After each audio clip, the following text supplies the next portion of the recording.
All right, we're interviewing for AFAM, my final project, and I'm interviewing my dad. So, introduce yourself. My name is Steve Best, Yes.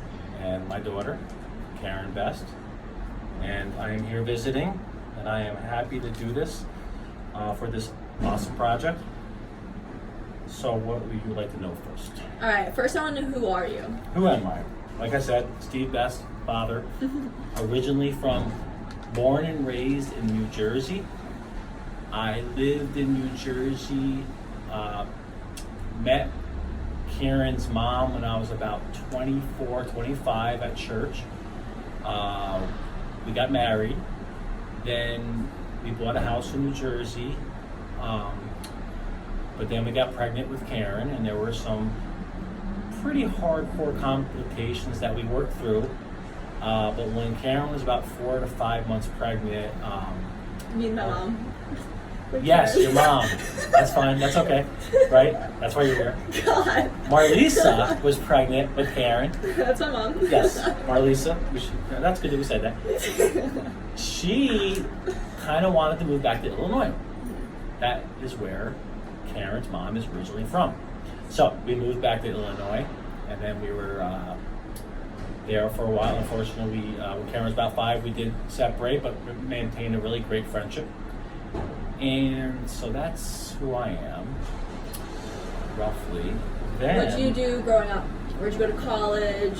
Oh, Where'd you? I went to college for 2 years. My first year was at Ohio State, and I played lacrosse out there. But then I went home after that, back to New Jersey, and I went to a community school and started working.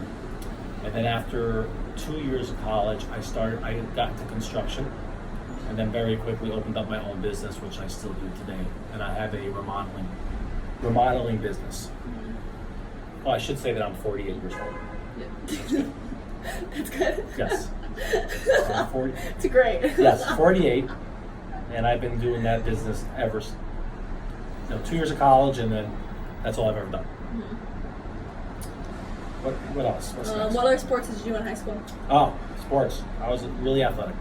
That's where Karyn gets it from. I did football, wrestling, and lacrosse. I probably should have went to college for wrestling because I had a lot of scholarships, but I didn't. But I ended up going to Ohio State for lacrosse. And so, but like I said, after the second year, I just decided to start working, which was a mistake. I should have stayed in school. Anyway. So Stay in school. Yes. All right. How many brothers and sisters do you have? I have 1 brother and 3 sisters. I am the youngest of 5. My oldest brother, John, passed away about 20 years ago. He was about 12 years older than me. He just was in the service and just was an alcoholic. And he had, shame of it is he had three sons, but it just got the best of him, so he lost his life to that. I have 3 older sisters, Sue, Sherry, and Lenny. And 2 of them are in New Jersey, 1 is in Colorado. And I am very close with all of them. And they have, and what else? And then we're going to talk about, cousins? Are they married? Do they have, what do they do Oh, for great jobs? question. So Sue is the oldest. She's second. My brother was the oldest, then there's Susan, who I'm probably the closest with. For some reason, I lived with her for a while, talked with her a lot. She works for this, like the judicial system, the town that she lives in. Like she takes the notes during court cases. It's escaping me what those people are called. She's married to Ralph Body. He trains dogs. They've been married forever, since they were 18, so they've been married for like over 35 years. So I've always known Ralph. Ralph actually stepped in as a brother for me when I was younger, because my brother was never around. So he was like my best man at the wedding when I married your mom. And so yeah, I'm really close with him. Then there's Sherry. Sherry is married to Gerhard Wojciechowski, German, obviously. And they actually live next to each other in Blairstown, New Jersey. And then there's Lenny. She's only 1.5 years older than me, and she lives in Colorado, and she works for Lockheed. She's a like an engineer, rocket scientist, and she's married to Bruce.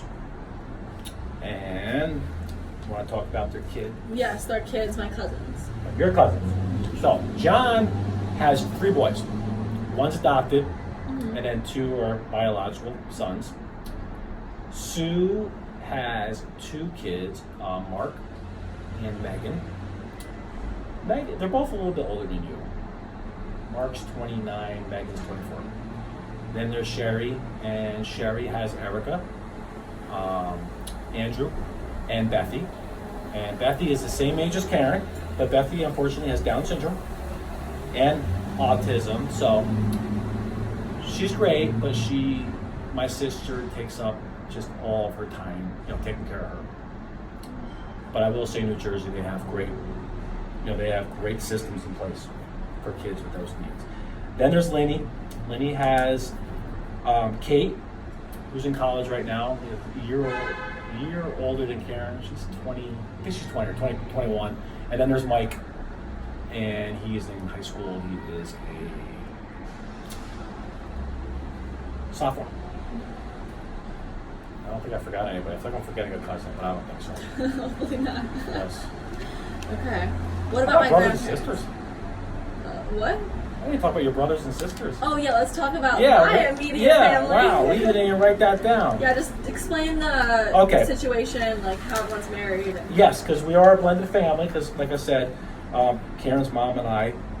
So here's how it went. So Karyn was born, and then after Karyn, we had Carlton, her brother, and Carlton was an interesting story because Carlton. Explain the Carlton story. I will. Yeah, Carlton. So Karyn was about 2 and a half.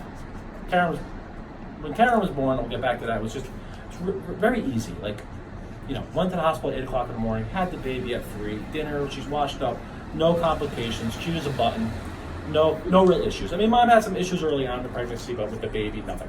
Explain that later, yeah. Yes. Then, so Carlton, so we got pregnant, Marlis got pregnant again, and about 5 months into it, we just kind of noticed that Karyn's mom was kind of getting smaller. It was her stomach was real weird. So we went to the doctor, and for some reason, her placenta was not making amniotic fluid. So that meant that we had to get Carlton out as soon as possible because obviously the baby would suffocate. So I took her to the hospital. They gave me this special type of steroids for 2 days, and then she had to have a surgery to take Carlton out. It was 3 months early. And Carlton was 1 pound 11 ounces, and he was 11 inches. He was about that big, and that was a big ordeal because we're taking care of Karyn, and Carlton was in the hospital for 3 months, had some surgeries, had some issues.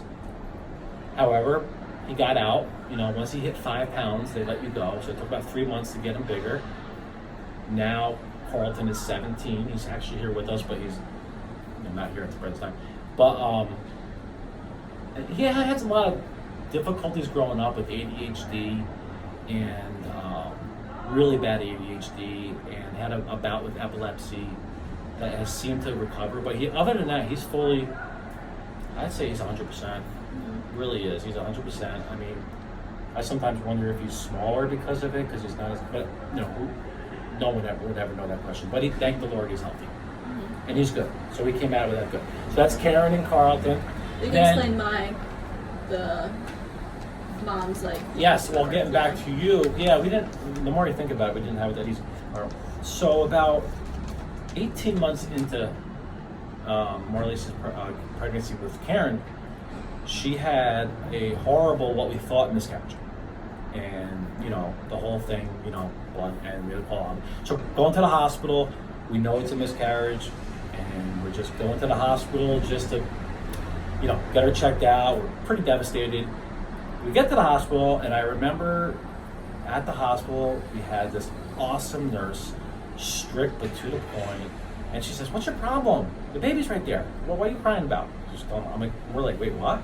So it turns out that what we think happened is Karyn had a twin in there that never really attached, or for what reason, and that one, that was a miscarriage. But Karyn when we went to the doctor was kind of like, I hate to say it, but she was hanging on by a thread. Because that's exactly what it was. Her egg was about to let go of the placenta. And they kind of told us that more than likely you're going to lose this baby. So when her mom and I were driving home, we kind of made a decision together. I remember like it was yesterday that no, we're not going to lose this baby. And I took 6 weeks off work. And when I tell you that Karyn's mom didn't move for 6 weeks, she didn't move for 6 weeks. It was pretty crazy. I carried her to bed. I washed her. It was hysterical even talking about it. That's so funny. It is. It was hard, but I give her mother credit. She didn't move, and I did everything I could to help. So, and I did. But it turned out, Karyn, here she's looking at me right now. She's awesome. So it healed. Pregnancy went on, and then everything worked out. It worked out. Mm-hmm. And then, so then, unfortunately, we separated, and but we've always been on good terms. So I remarried about. I took my time because I didn't, it was all about the kids at that time. I think I got remarried when Karyn was about 10. 6 years later, probably. Because you were 5. Yeah, you're about 10. You're about 10 or 11. And then Andrea, my wife now, has 2 boys, 17 and 16, Will and Evan. They'll be Karyn's stepbrothers. And when I met Andrea, all the boys were 3 and 4. They don't know anything different than being together. Karyn probably had the toughest because she was older. She was 5 or 6, so it was definitely tougher for her. And for me, for that matter, because I wanted to be with her all the time and I couldn't. But we worked through it. And then Andrea and I had a baby together, Jacqueline, which would be Karyn's half-sister. And so that's kind of cool, because she really looks up to her older sister. So that's kind of where we're at now. And I don't know, I think for being a blended family, there were some challenges always, but I feel like we did pretty good. I hope we did pretty good in that way, because it can get a little messy, stepmoms and all that kind of stuff. But I think for the most part we did a pretty good job. I definitely would have changed some things that I did wrong, but I think we're at a good place right now. So that takes care of sisters and brothers. So what about my grandparents and like their parents, any struggles they went through growing up and all that? No, I don't know. Just kind of like their history. Yeah, your mom's, I guess you'd have to answer that one, because your mom, Anything you know about them, I can say. Well, yeah, like Marlisa is your mom. Yeah. And her dad, her grandpa, mom, he's still alive and well. And then there's Karyn. That's my grandma. Karyn's grandma, Karyn. And that's what she's named after. And they're both, for what I know, they're doing fine. They're doing well. I don't know anything about their past or anybody beyond that, but for the most part, they're doing well. My mom lives in Texas, and she's 82. And it's interesting with my mom because she's a twin. And my Aunt Coral, her sister, has like no health issues. She still has a job, 82. My mother actually lost hearing in 1 year when she gave birth to my brother John. I don't know if I ever told you that. It's kind of weird. No. She gave birth, no hearing. It's weird. Yeah, weird. But she has like nose issues, new hips, and she's doing well, but she's kind of getting at that point where assistance is going to be required.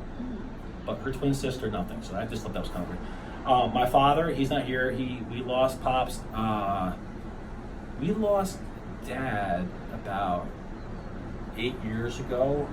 And he was very healthy, but when he was about 77, he was complaining about his back and went to the doctor. And unfortunately, he had pancreatic cancer.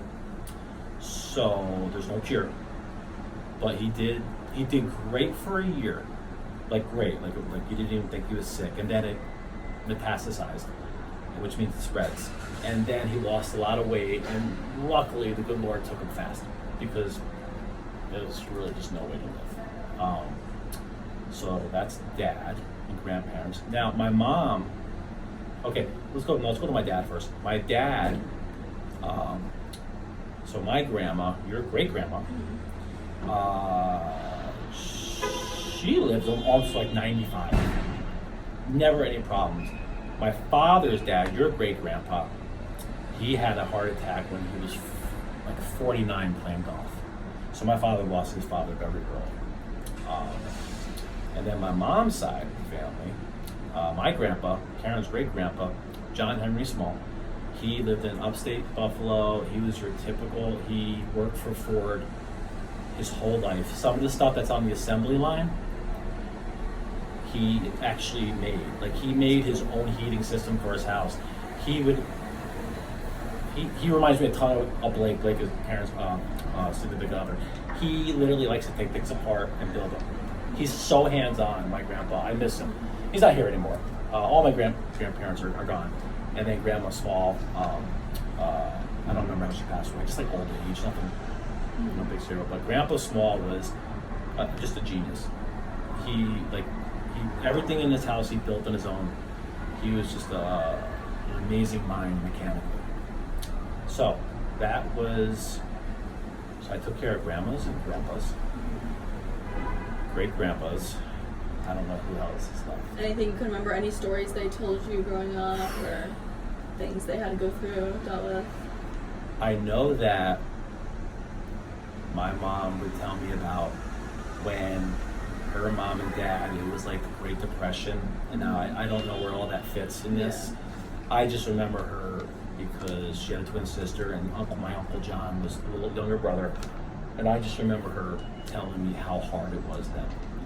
Grandpa still had his job, but the hours were cut, the money was cut, and literally they lived in the woods, and it was really hard. One of the reasons why he built his own heating system, burning, like he built his own heating system, the whole thing, everything in the house was, he just. Who did that? He invented my grandpa. Grandpa. Your great grandpa, yeah, he just had that mind, and it was because, I think it all started because back, there was just no money for a while. It was really bad, really bad. So he had to figure it out. But great life there. I wish I knew more about your mom's side, because I remember your grandpa, Grandpa Bob Sandberg, your mom's dad. I remember he had some really awesome stories about his dad. I just can't remember them. But yeah, I don't think I'm missing anybody. About what nationalities are we? Because I'm not sure what kind of different stuff like that. I know you took I did an Ancestry.com thing. My mother-in-law was into it, and so my mom and I did it. Spit in the cup and all that stuff, and then go away. And it turns out, because my dad's not here anymore, so unfortunately we don't know Grandpa's side, because we took the test after he passed, and he's an only child. Yeah. Which that's actually good to know too. My dad was an only child, and so we have a lot of English, Irish, a lot of English, a little bit of German, some Scandinavian, is that right? And 1% Jewish. It's like 0.5%. I know. I think everybody has it. So we're important, and so that's just me. So like you probably have like on your mom. I don't know what your mom is. Swedish. I know your mom's Swedish, Scandinavian, Irish. So you have a lot. I'm mostly Irish, like 50%. I would say 50% Irish, and then the rest is kind of like mixed in. Yeah. So yeah, that makes you a whole bunch of things. Yes. Yeah. We're a big yes. I think we got 1 minute left here. Yes. I never talked so much. Tell me one of your favorite stories about being like in high school or like growing up. Me? Yes. High school? Yes. Wow. I think my favorite part of like high school, it's always been about sports. I was so into sports, and I was really like proud of the fact that I was captain of every sport I played. But I think wrestling I was the best at wrestling, and I think my favorite moment was the regionals, because it was home. Regionals was like a really big tournament, and I was in the finals, and it was against a kid I wrestled a bunch of times before, and I pinned him, and I just remember it being a really awesome moment. Like it was a lot. It was awesome. My dad was there, and I hugged him, and I look back in that moment like you know, that was just like one of those special moments that you'll never forget. Just because everybody was there. The person I was wrestling was, you know, a big rivalry, and so that was probably my best moment. That's awesome. Yeah. Wow, right on 20. Yeah, that's perfect. All right. All right. Good job. Glad to help.